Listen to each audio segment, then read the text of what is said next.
하나님께서 귀하게 사용하시는 김내훈 목사님과 더불어서 행복한 신앙생활을 하고 있는 여러분들을 보는 것만 해도 저는 매우 기쁩니다. 저는 오늘 주님 맞을 준비라고 하는 제목으로 말씀을 전하려고 합니다. 제가 이 제목을 선택한 이유는 두 가지입니다. 첫째는 지금이 성탄절 시즌이기 때문이죠. 해마다 찾아오는 성탄절이지만 이 성탄절은 예수님의 단순한 생일이 아닙니다. 이 절기는 먼저 오신 예수님을 환영하며 다시 오실 예수님을 기다리고 있다라고 하는 의미의 전환이 있습니다. 그렇기 때문에 단순한 성탄절이 아니라는 것입니다. 초림에 성육신하신 주님이 아니라 다시 오실 주님에 대한 소망을 더 깊게 만들어주기 때문에 그렇습니다. 처음 오신 것이 기적적이고 예상 외의 방법으로 오신 것처럼 다시 오실 주님도 마치 안 오실 것처럼 보이지만 호련히 하늘로부터 다시 오시는 그날이 우리에게 분명히 올 줄로 믿습니다. 두 번째, 제가 이 제목을 선택한 것은 나이가 들수록 이 제목이 절실해지더라 하는 것입니다. 나이가 들었다고 하니까 죄송합니다. 저보다 연장자도 많으신데 젊을 때는 주님 만날 준비라는 제목이 조금 뒤에 있는 제목이었습니다. 그러네요. 이제 점점 생각이 깊어지다는 거예요. 시편 90편에 모세가 그렇게 얘기했죠. 우리의 연수가 70이요 강건함은 80이라도 그 연수의 자랑은 수고와 슬픔뿐이요 신속히 가는데 우리가 날아갑니다. 이렇게 얘기를 했습니다. 가만히 생각해 보면 다른 사람들은 전부 70, 80으로 묶어놓고 자기는 120살까지 살았거든요. 그렇게 오래 살 줄 몰랐었을 수도 있습니다. 젊다고 오래 사는 것이 아닌 거 우리가 너무도 잘 알고 있죠. 우리는 우리의 향년을 잘 알지 못하기 때문에 여기 참석한 젊은 분들도 주님 만날 준비는 늘 하고 살아야 된다는 관점에서 함께 오늘 말씀을 들었으면 좋겠습니다. 제가 36살 때 베다니에 왔는데 이제 그때는 다들 젊으셨어요. 제 나이 전후에 있었거든요, 전부 다. 그래서 아주 같이 재미나게 그렇게 목회를 했는데 이제 제가 70대 초반이 되고 나니까 또 그것도 저 고도에 있는 세인조지, 저 멀리 있는 데서 이렇게 살다 보니까 참 많이 벌써 70대인가 그런 생각을 하는데 또 여러분 보니까 또 외롭지 않네요. 같이 늙어가고 있기 때문에 그래서 이렇게 만날 수 있어서 너무 참 좋은데 70이 넘어가니까 정신이 번쩍 드는 거예요. 어떻게 번쩍 드냐면 나도 주님 만날 날이 곧 오겠구나. 어떻게 주님을 만나야 하지? 내가 어떻게 주님을 만나면 대화를 어떻게 해야 되는 거지? 하는 생각들이 많았습니다. 그러면서 이번에 올 기회가 있어서 사실은 오후 4시에 있는 성탄연합 찬양 예배 때 메시지를 제가 맡았기 때문에 이런 관계로 오게 되었는데 우리 베다니 성도님들을 생각하면서 나와 함께 젊음을 보낸 우리 성도님들을 생각하면서 함께 나누어야 되겠다 이렇게 생각을 했습니다. 오늘 본문을 여러분들이 성경을 가지고 읽어보셨으면 이미 알겠지만 오늘 말씀은 요한계시록이 성경 66편의 마지막 책이고 요한계시록의 마지막 장 얘기고 요한계시록의 마지막 문단의 이야기입니다. 계시의 끝자락이라고 할까요? 그런 말씀이라고 하는 것을 여러분이 지금 읽었습니다. 주님을 만날 때 무슨 주제로 주님이 얘기하게 될 것이고 주님이 내게 뭐라고 말씀할까? 그때까지 기다렸다가는 늦죠, 그죠? 그런데 다행히도 마지막 시대의 성도들에게 주님께서 우리에게 미리 말씀하셨던 말씀이 있다고 하는 것은 굉장히 다행스러운 얘기다, 이렇게 생각하면서 이 말씀을 함께 나누고 싶습니다.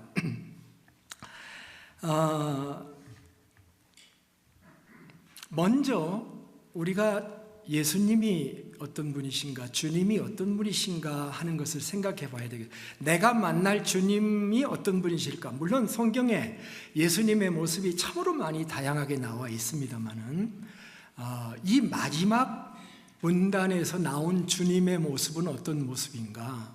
그 주님은 어떤 주님이신가 하는 것을 한번 보고 싶습니다. 그걸 알아야 되죠. 마치 내년 1월에 트럼프 대통령이 취임을 하게 되니까 많은 사람들이 각국 정상들도 또 트럼프를 반대하던 사람들도 도대체 이분을 어떻게 맞이해야 되고 이분하고 무슨 대화를 해야 될 것인가에 대해서 긴장하게 되고 촉각을 곤두세우는 것과 똑같은 그런 상황이다, 이렇게 생각을 하시면 되겠습니다. 자, 먼저 우리가 만날 주님은 어떤 모습으로 본문에서 설명하고 있는가? 놀랍게도 이 본문에서 예수님은 자기를 굉장히 강력하게 드러내십니다. 나를 강하게 드러내십니다. 선지자가 예수님을 설명한 게 아니고 주님 스스로 자신을 물론 요한이라는 선지자를 통해서 말씀하신 것이지만서도 유독 나라고 하는 것이 본문에 굉장히 강조하고 있습니다. 나는, 내가, 나 예수는 하면서 이 본문에 나가 5번이나 등장을 하게 됩니다. 성경에서 매우 드문 경우입니다. 본문에서 나이신 주님은 자신을 적어도 4가지 면에서 설명을 하고 있습니다. 첫째는 보상해 주시는 주님, 보상해 주신다라고 하는 말. 12절에 보라, 내가 속히 오리니 내가 줄 상이 내게 있어 각 사람에게 그가 행한 대로 갚아주리라. 주님이 우리에게 오시는 목적 중에 하나는 우리에게 상을 주신다, 그 말입니다. 그날에는 진정한 상이 주어지게 될 것입니다. 성도들의 한들이, 여러분도 한이 있죠? 하나님이 왜 이렇게 하셨나? 성도들의 한들이 풀어지는 날이 될 겁니다. 눈물을 흘리면서 역사의 뒤안길로 사라진 것 같은 성도들이 다시 전면에 등장하고 그들의 눈물이 씻겨지는 날이 되게 될 것입니다. 두 번째, 주님은 만상의 우주와 만상의 창조자요 종결자가 되시는 주님으로 소개가 되고 있습니다. 알파와 오메가요, 처음과 마지막이요 시작과 마침이라, 똑같은 말을 3번 반복한 것입니다. 삼중 강조입니다. 역사는 윤회가 아니다라고 하는 것입니다. 역사는 무의미한 반복이 아니고 시작이 있고 마침이 있는 역사라고 했습니다. 히스토리는, 역사는 히스토리다. 그가 시작하셨고 그가 마무리하실 것이고 그가 여신 것을 그가 닫으실 새 역사를 시작하실 것이다 라고 말씀하고 있습니다. 세 번째, 증언자가 되시는 주님이십니다. 나 예수는 교회들을 위하여 내 사자를 보내어 이것들을 너희에게 증언하게 하였노라. 과학자들은 말입니다, 지금도 우주에 어떤 존재들이 있을까 해가지고 찾기에 모든 노력을 기울이고 있습니다. 전파를 얼마나 우주로 쏘아대는지 몰라요. 그리고 그 전파를 받은 어떤 존재가 그 리스판스하는 메시지를 가져올까 청취합니다. 그러나 그런 어떤 교감도 지금까지 나타난 바가 없습니다. 그런데 우리 하나님께서는 인간들에게 끝없이 전파를 쏘아 보내신 말씀하시는 하나님이십니다. 마지막에 아들 예수님을 보내서 우리에게 말씀하신 분입니다. 그리고 오늘날의 시대는 교회 사자들을 통해서, 거기서 사자는 누굽니까? 메신저죠. 메신저, 교회 메신저가 누굽니까? 교회 사자는 목회자를 얘기하는 것인데 목회자를 통해서 자신의 종들을 통해서 자신의 말을 증언해 오신 분이시다라고 하는 것입니다. 하나님의 모든 말씀은 그저 이야기가 아닙니다. 하나님의 모든 말씀은 증언이라고 말씀하고 있고 그 하나님의 말씀은 반드시 성취될 것이라고 또한 말씀하고 있는 것입니다. 네 번째, 나 예수는 16절 상에 보면 교회들을 위하여 내 사자를 보내요. 네 번째는 역사 속에 내려오신 분이십니다. 이거 굉장히 중요한 부분입니다. 그분은 역사 속에 빛나는 새벽별입니다. 나는 다윗의 뿌리요 자손이니 곧 광명한 새벽별이라 하시더라. 주님은 철학적 주님이 아니십니다. 논리와 사고 속에 있는 형이상학적 주님이 아니셔요. 그분은 교훈적 주님이 아니셔요. 어떤 메시지를 주시는 단순한 주님이 아니십니다. 그분은 역사 가운데 들어오신, 몸으로 들어오신 분이에요. 다윗의 자손으로 이 땅에 오신 분이라고 하는 것입니다. 단지 한 인간의 몸으로 들어오신 것이 아니고 광명한 새벽별로 들어오신 분이라고 말씀하고 있습니다. 왜 새벽별이냐? 어두움이, 캄캄한 어두움 속에 빛나는 시작되는 별이기 때문에 새벽별입니다. 예수님이 탄생하실 때 나타나던 동방의 별처럼 이방의 빛이 되시고 죄 가운데 허덕이는 만백성을 위한 빛으로 영원한 빛이 되실 분으로 이 땅에 오신 것을 강조합니다. 정리합니다. 우리 주님은, 마지막 때의 우리 주님은 우리를 보상해 주시는 분이고 창조자이자 종결자이시고 전 시대의 증언자이시며 역사 가운데 내려오신 유일한 분이시다. 이분이 내가 만날 분이에요. 이분이 내가 만나야 할 분입니다. 나의 존재의 근원이시고 나의 삶을 종결지어 주시고 모든 질문에 해답을 해주시고 내 생명의 빛이었던 바로 그분을 내가 만날 바로 그분. 한면으로는 두렵고 떨리지만 한면으로는 나를 사랑하사 나를 위하여 자기 목숨을 버리신 그분을 만난다는 기대가 우리에게 얼마나 큰지 모릅니다. 그날 이분하고 대화를 할 겁니다. 그런데 이분이 만나기 전에 우리에게 주신 말씀들이 오늘 본문의 말씀들이다 이거예요. 그래서 이런 본문이 있다는 것이 얼마나 귀한 것이고 소중한 것인가. 자, 그런 주님은 우리에게 어떤 말씀을 하셨는가? 저는 요약에도 나와 있죠. 몇 가지를 얘기해 보겠습니다. 첫 번째는 거기 빈줄 답은 하던 대로 살아라 하는 말씀. 하던 대로 살아라. 불의를 행하는 자는 불의를 그대로 행해라. 더러운 자는 그대로 더럽게 살아라. 그러나 의로운 자는 그대로 의를 행하고 거룩한 자는 그대로 거룩하게 해라. 잘못 읽으면 그냥 네가 살았던 대로 살아 하는 말처럼 들리죠. 그런데 본문의 핵심이 뭡니까? 올바로 살았으면 하던 대로 살아야 되지만 올바로 살았다고 생각이 좀 안 되거든. 정신 차려라 하는 말이에요. 정신 차려라. 경고의 말씀입니다. 불의를 행하는 자에게는, 더러움을 행하는 자에게는 공포의 말이 될 것입니다. 나라의 모든 것을 감찰하시는 분이 있다고 하는 것이야말로 그들에게 공포가 될 겁니다. 평생 나를 감찰하는 사람은 세상에 없습니다.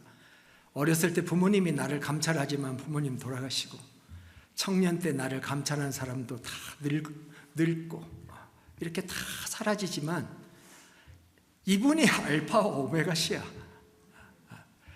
처음부터 나를 감찰하시는 분이 있다라고 하는 것, 처음부터 마지막까지 속속들이 나를 아시는 그분, 돌아가시지도 않는 알파와 오메가이신 그분이 나를 감찰하고 있다고 하는 것은 악인들에게는 공황장애를 일으키게 될 겁니다. 정신 바짝 차리라는 말입니다. 두 번째 메시지는 거기도 하나 비어있죠. 두루마리를 빨아라 하는 말입니다. 두루마리를 빨아라. 14절 자기 두루마리를 빠는 자는 복이 있으니 이는 그들이 생명나무에 나아가며 문들을 통하여 성에 들어갈 권세를 받으려 함이로다. 젊을 때 비해서 나이가 들으니까 좋은 거 하나는 깨달음이 아주 빨리 온다는 것입니다. 깨달음이 와요. 저건 중요한 게 아니야. 중요한 건 이것이야. 이런 어떤 깨달음이 우리에게 빨리 옵니다. 젊을 때는 일을 버리고 좌충우돌을 할 때가 많습니다. 자기 의견이 강하고. 그런데 나이가 60이 넘게 되면은 이제 그것을 다 되돌아보고 수습할 나이예요. 내가 살아있는 동안 고칠 수 있습니다. 어느 정도는. 내가 벌린 것을 마무리할 수 있습니다. 그게 두루마리를 빠는 것입니다. 주님 만날 준비를 하는 사람은 늘 이 점을 생각하고 살아야 됩니다. 우리가 완전하지 않은 자이기 때문에 늘 부족한 게 많이 있습니다. 그리고 잊어버려지고 무시하고 넘어가게 됩니다. 용서를 구해야 될 것도 그저 지나쳐 버리고 넘어가기가 아주 쉽습니다. 너희는 이 세대를 본받지 말고 마음을 새롭게 하여 변화를 받아 하나님의 선하시고 기뻐하시고 온전하신 뜻, 그 하나님의 뜻을 수식한 형용사가 세 가지예요. 하나님의 뜻은 선하고 그것은 기쁜 것이고 그것은 온전한 게 하나님의 뜻인데 하나님의 뜻을 분별하는 삶을 살라, 그렇게 말씀했습니다. 이 세상을 이 정도 살았으면 이제 그만 정욕 좀 버리라 하는 말씀입니다. 여러분도 잘 알고 있는 사도 요한의 요한일서 2장 15절 16절을 알죠. 이 세상이나 세상에 있는 것들을 사랑하지 말라. 누구든지 이 세상을 사랑하면 아버지의 사랑이 그 안에 있지 아니하니. 세상 사랑하다 보면 사람 사랑하는 것이 두 번째 문제가 되어버리게 된다. 세상을 사랑하지 않으면 다른 사람을 더 사랑할 수 있게 된다는 암시가 있죠. 이는 이 세상에 있는 모든 것이 육신의 정욕과 안목의 정욕과 이 생의 자랑이니. Pride of life, 그 말이죠. Pride of life. 어떤 사람의 글을 읽어보니까 인생의 목적이 아파트 평수 넓혀가는 게 인생의 목적인 사람들이 있다고 합니다. 그 넓은 땅에 그 넓은 평수에서 뭐 하려고? 생의 자랑. NIV 바이블에서는 생의 자랑을 어떻게 번역했냐면 What he has and he does. 그가 가진 것, 그가 thus 행하고 있는 것들. 나 이런 사람이야. 나 이만큼 가지고 있어. 그게 세상이라는 것이고 그것이 이 생의 자랑이라고 하는 것입니다. 그거 다 아버지께로 온 게 아니라는 거예요. 그거 다 세상에서 온 거라고 하는 거예요. 이 세상도 그 정욕도 지나가되 아버지의 뜻을 행하는 자는 온전히 거하느니라. 할렐루야. 세상이라고 하는 것은요, 유혹적이고 그리고 뇌세적입니다. 그래서 이런 진리는 잘 안 들어와요. 먹혀들지 않습니다. 특히 젊을 때는 그렇습니다. 그리스도인들도 살면서 이 세상에서 오염되어서 교회는 다니고 있는데 이 가슴과 머리는 세상적 컨셉으로 가득 차 있어서 마치 세상적으로 잘 사는 게 신앙적으로 승리하는 것과 같은 착각을 하며 살 수가 있습니다. 주님도 그거 아셔요. 그래서 빨아라, 두루마기를 빨아라, 이렇게 말씀하시는 겁니다. 원래 두루마리는 스톨이라고 합니다. 발까지 닿는 남성용 헐렁한 옷으로 왕이나 사제, 그리고 지위가 높은 사람들이 입고 다녔던 옷입니다. 신약성서에 그 단어를 찾아보면 서기관들도 입었고요, 어떤 때는 천사도 입었고, 그리고 누가복음 15장에 그 돌아온 탕자가 아버지가 옷을 입혔잖아요. 그때 그 옷을 입힙니다. 여러분은 이 옷을 입고 계셨나요? 두루마기를 입고 계신지요? 요한계시록 7장 9절로부터 10절에 보면은 각 나라와 족속과 백성과 방언에서 아무도 능히 셀 수 없는 구원받은 무리가 입은 흰옷이라는 표현이 있습니다. 구원받은 무리가 입은 흰옷. 그런데 이 흰옷을 입은 사람들이 손에 종려나무 가지를 들고 보좌 앞과 어린 양 앞에 서서 큰 소리로 외치는데, 구원하심이 보좌에 앉으신 우리 하나님과 어린 양께 있도다. 우리 어디서 들은 가사죠. 우리 복음성가에 흔히 나오는. 요한계시록 7장 14절에서는 이는 큰 환난에서 나온 자들인데 어린 양의 피에 그 옷을 씻어 희게 하였느니라. 할렐루야. 한번 따라서 해볼까요? 어린 양의 피에 그 옷을 씻어 희게 하였느니라. 그러므로 그들이 하나님의 보좌 앞에 있고 또 그의 성전에서 밤낮 하나님을 섬기며 보좌 앞에 앉으시니가 그들 위에 장막을 치시리니 그들이 다시는 줄이지도 아니하고 목마르지 아니하고 해나 아무 뜨거운 가운데 상하지도 아니하리니 이는 보좌 가운데 계시니 어린 양이 그들의 목자가 되사 생명수 샘으로 인도하시고 하나님께서 그들의 눈에서 모든 눈물을 씻어 주실 것이라. 아멘. 우리는요, 우리가 입은 옷을 알아야 됩니다. 눈에는 안 보여요. 우리가 이 땅에서 하나님의 나라로 가져갈 수 있는 유일한 옷이 바로 우리 그리스도인들이 입은 의의 옷이 아닌가, 의의 두루마기가 아닌가, 그렇게 생각합니다. 오늘 본문은 두루마리를 빨아라고 하는 말은 두루마기를 이미 입고 있다는 것을 전제하고 있습니다. 입고 있으니까 빨으라고 말씀하는 거죠. 여러분은 예수 그리스도의 보혈로 말미암아 의의 옷을 입은 것을 확신해야 됩니다.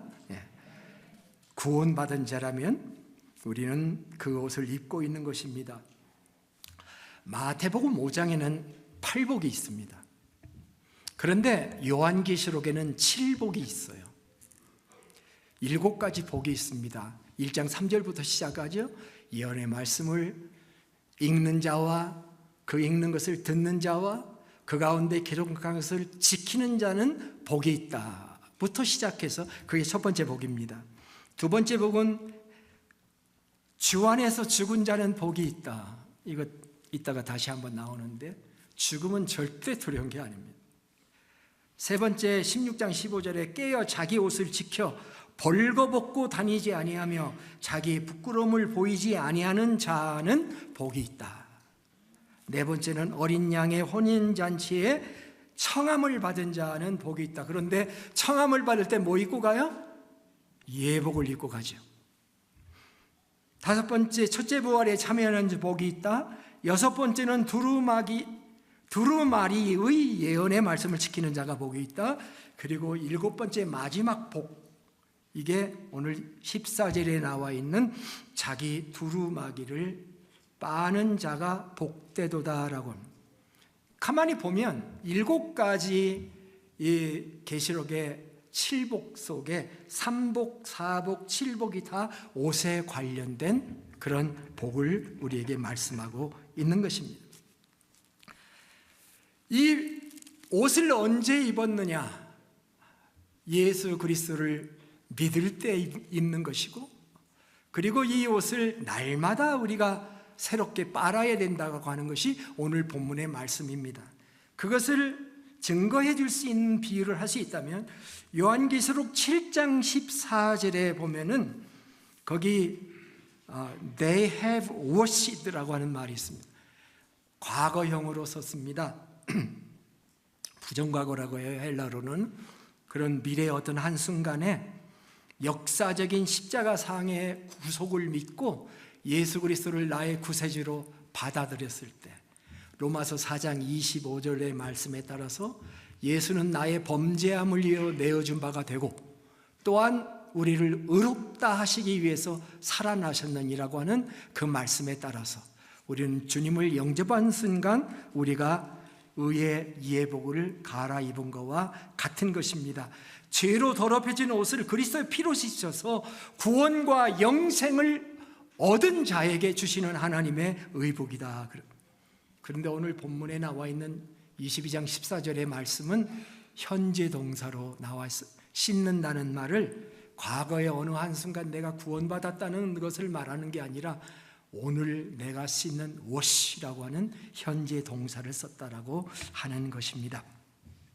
날마다 지속적인 행위, 반복할 수 있고 행해야 되는 날마다의 행위입니다.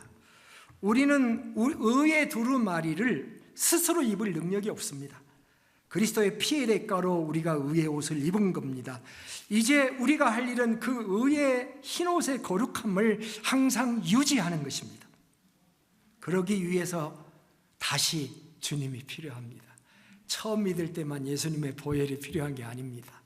우리는 날마다 주님의 보혈로 씻어서 정결함을 얻는 것이 필요하다. 이것이 두루마리를 씌고 정결하게 빨아서 가능한 것입니다. 우리는 늘 자백하며 살아야 합니다. 만일 우리가 우리 죄를 자백하면 저는 미쁘시고 의로우사 우리 죄를 사하시며 모든 불의에서 우리를 깨끗게 하실 것이라고 말씀하셨습니다. 한 번은 요한복음 13장 10절에서 예수님께서 베드로의 발을 씻기려고 하니까 베드로가 온 몸도 씻겨달라고 그러니까 이미 목욕한 사람은 발만 씻으면 된다라고 말씀하신 것과 맥이 통하는 말씀이 될 것입니다. 이 복은 우리를 하나님의 도성으로 이끌게 될 것입니다. 그런데 이 복을 놓치는 사람들이 있습니다. 그게 15절이에요. 개들과 점승가들과 음행하는 자들과 살인자들과 우생 숭배자들과 및 거짓을 좋아하며 지어내는 자. 참 표현이 리얼합니다. 세상사를 너무 잘하는 표현이에요. 거짓말을 하기도 하지만 지어내는 다 성 밖에 있어요. 이것은 더럽고 악한 자들 위에서 말한 그들을 말하는 것이죠. 베드로 후서 2장 21절 22절에서 이미 도를 안 후에 받은 거룩한 성령을 저버리는 것보다 알지 못하는 것이 도리어 그들에게 나으니라. 참된 속담에 이르기를 개가 그 토하였던 것으로 돌아가고 돼지가 씻어차가 더러운 구덩이에 도로 누웠다는 말이 그들에게 응하였도다라고 말했습니다. 기회 주실 때에 무릎 꿇고 화로 다 나여 망하게 되었다라고 이사야가 고백했던 것처럼 주님께 나가 자신의 모든 행위를 버리고 그리스도의 보혈의 강으로 첨벙 뛰어들어서 몸과 마음을 정결하게 해야 합니다. 그래야 생명나무에 나아가며 문들을 통하여 하나님의 성에 들어갈 권세를 얻게 될 줄로 믿습니다. 세 번째 메시지, 자, 첫 번째가 뭐였습니까? 살던 대로 살아라. 두 번째 메시지가 뭐였습니까?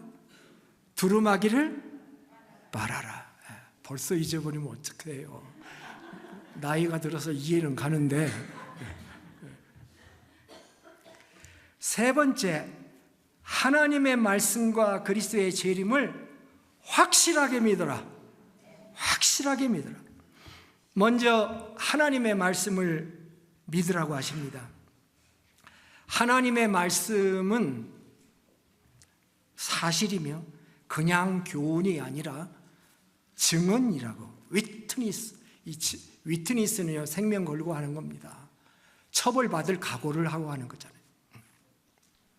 하나님의 말씀에 더하거나 빼거나 하지 말라.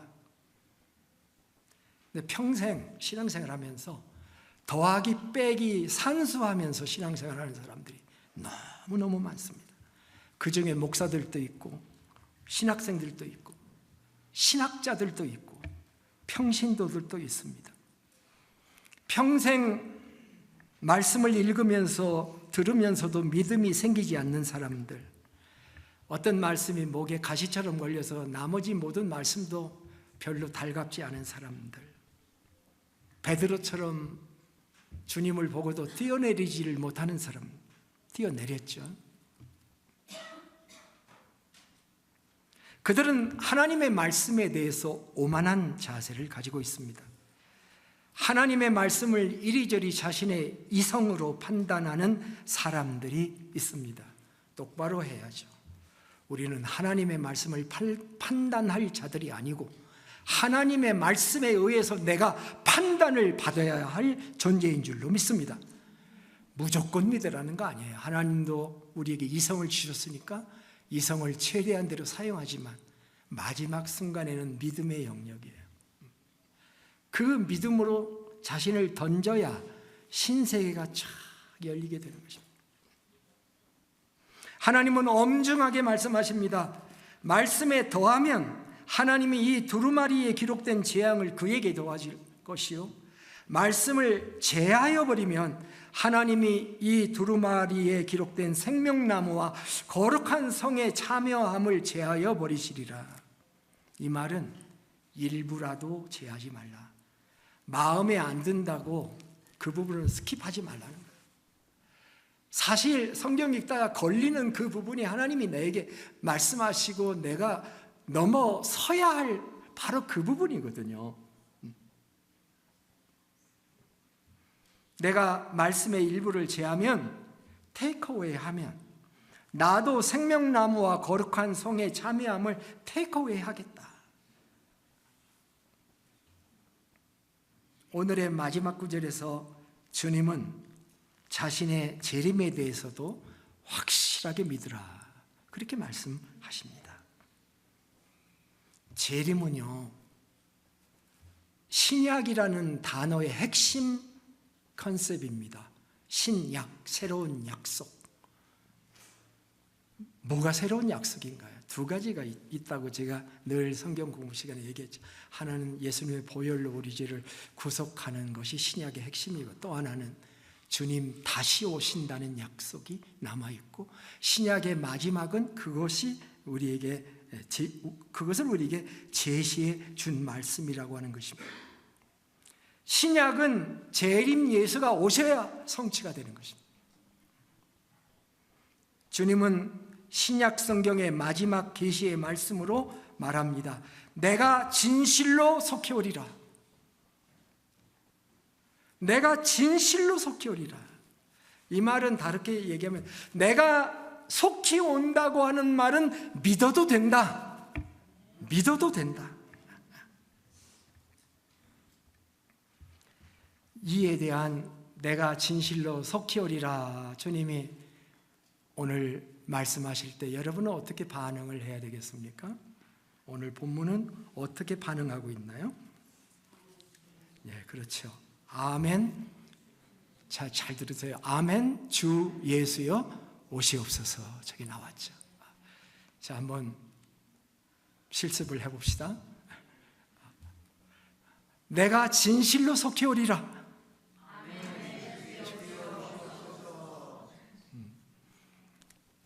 내가 진실로 속히 온다니까.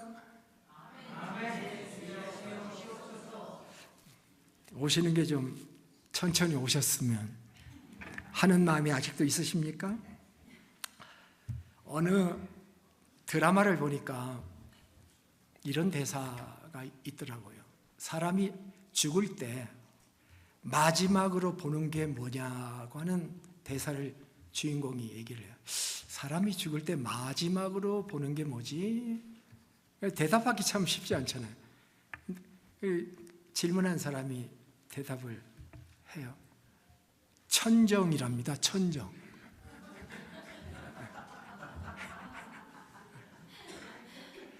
집의 천정이든지 병원의 천정이든지 마지막으로 보는 게 천정이라고.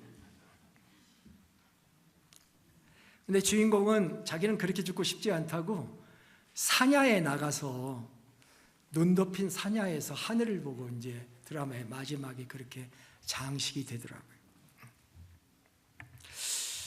마지막으로 보는 것이 무엇이냐는 이 질문이 잔상으로 제 마음에 이렇게 남더라고요. 우리는 마지막에 무엇을 볼까요? 장소가 그리 중요한 것 같지는 않습니다. 저는 주님을 봐야 된다 이렇게 생각합니다.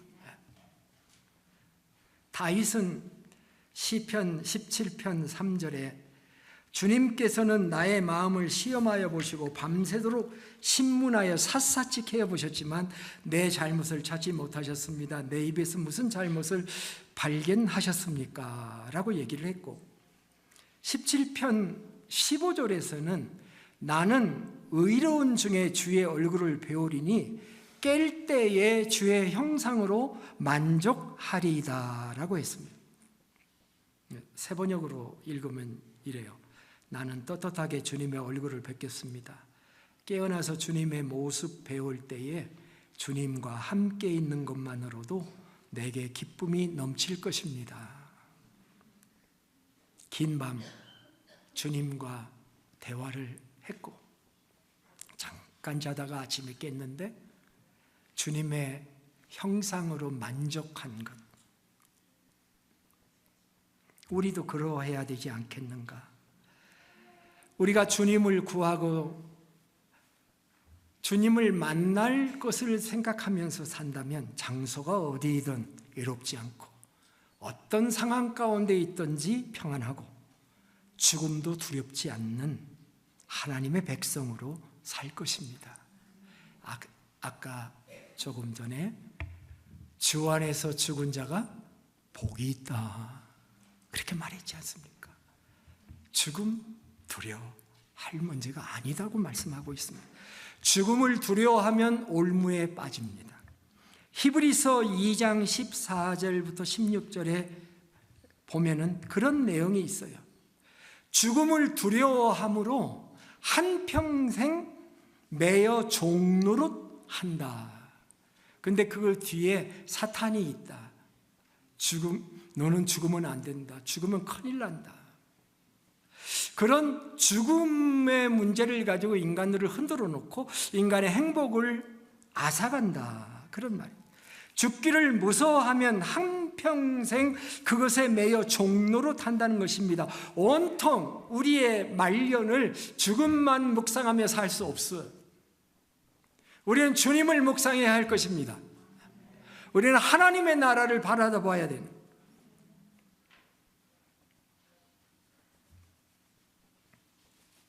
우리를 보상해 주실 창조자이시자 종결자이신 그동안 끝없이 우리에게 말씀을 내려주시고 그 말씀이 사실이라 증언해 주신 빛이요 나의 생명이신 그 주님, 그 주님을 바라보며 살아야 될 줄로 믿습니다. 야곱은 꿈에 사닥다리를 보았고 꼭대기가 하늘에 닿은 것을 보았고 하나님의 사자들이 오르락 내리락 하는 것을 보고 또 그 사닥다리의 끝에 계신 주님이 말씀하시는 소리도 음성도 들었습니다. 스데반은 순교의 현장에서도 주님의 모습을 배울 수 있었고 주님이 자기를 지긋한 시선으로 바라다보고 계시는 그 모습도 느낄 수 있었던 것입니다. 우리는 어쩌면 평생 예수님을 외롭게 만든 사람들입니다. 조금만 좋은 일이 있으면 주님은 간대없고 정말 어려운 순간에만 주님을 찾았던 사람들, 주님과 진정한 교제를 나눴다고 말할 수 없는 사람들입니다. 항상 중심에 주님이 아니라 내가 있었고 내가 왕이었고 하나님은 장식이었고 하나님의 말씀은 필요할 때 단지 인용했던 것이죠. 그런데 이러한 우리를 기다려주시고 거기에 그 현장에서 벗어나 계시지 않으시고 거기 계시면서 끊임없이 말씀해 주셨던 분이 바로 주님이십니다. 이 하나님을 찬양합니다. 이 하나님께 감사와 영광을 돌립시다. 그리고 이제 우리 인생의 후반부에 주님에게 포커스를 맞추고 주님 바라보며 살아갑시다. 물론 가족들도 바라봐야 돼요. 마지막으로 전할 말씀이 있습니다. 그것은 여러분에 대한 감사의 말입니다. 나이가 들고 여기저기 건강의 문제를 일으키고 때론 관계 속에서 외롭고 힘들어도 오늘도 하나님의 전에 나와서 이렇게 예배하고 주님을 사랑하고 성도를 사랑하려고 애쓰는, 하나님 말씀을 지키려고 애쓰는 여러분에게 감사를 드리고 싶습니다. 아직 이 세상은 나그네 길이요 우리의 본향은 오지 않았습니다. 그러니 조금 더 힘을 내십시다. 그리고 우리의 숨이 다하고 새로운 생명의 존재로 우리가 변화되어 갈 때 그 소망을 꿈꾸며 작은 일에도 감사하고 찬송하고 내가 저질러 놓은 것은 되돌이키려고 노력하고 하나님 앞에서 두루마기를 빨면서 살아가는 우리의 삶을 살아가기를 주의 이름으로 축복합니다. 진짜 마지막 말은 오늘 마지막 구절입니다. 이건 축복의 말이에요. 제가 드리는 축복이 아니라 주님이 주시는 축복이고 성경의 마지막 축복입니다. 무엇인가요? 주 예수의 은혜가 모든 자들에게 있을지어다. 자, 제가 할 테니까 여러분은 아멘 하세요. 주 예수의 은혜가 모든 자들에게 있을지어다. 아멘. 기도하겠습니다.